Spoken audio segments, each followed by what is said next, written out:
Hi there. My name is Lidiya Mamo. I'm 22 years old and I'm from Ethiopia. If you haven't heard of my country before, we're the largest country in the Horn of Africa. And if you're drinking coffee while watching this, fun fact, coffee was discovered in Ethiopia. Back to the subject, I'm a software engineering student at Addis Ababa University. And the UN goal that means so much to me is quality education. And the reason I say this is because I believe education ties into everything else. If a country has quality education, they see growth in technology, in agriculture, and so on. And so it's something that I've been really passionate about for as long as I can remember. When I was younger, I used to volunteer and help tutor kids in my neighborhood.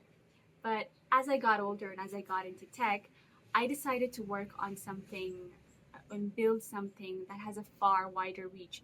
And this means so much for my country because the educational system in my country has been unsuccessful for as long as I can remember.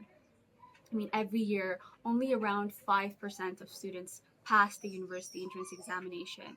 And no, this is not something that only happened once. This is something that has been happening consistently for years now. And a lot of people like to take this approach where they help 12th graders prepare for their exams better. But frankly, I don't think that's an approach that's going to work because the failure that we've seen in the sector is a compounded effect of poor quality education across the board. And so helping kids prepare for just one exam isn't going to fix it. And so I've taken on the challenge of working on a suite of apps, multiple apps for different age groups to make education, quality education, accessible for Ethiopians um, across the country.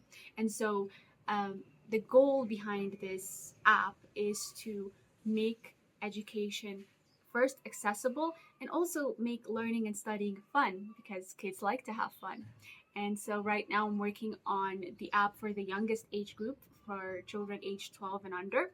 And I'm using different kids in my community that I used to tutor to see which features they like and which features they don't like so I can backtrack and iterate. And I'm learning so much as I'm working on the app and as I'm working with them, especially about how children think. And yeah, that's what I'm doing for the cause. And I hope in the future, more and more people take this bottom up approach to solve this problem once and for all. And hopefully, in the coming years, we will see an increase in the performance of our students. So that's what I'm working on. Thank you so much for watching.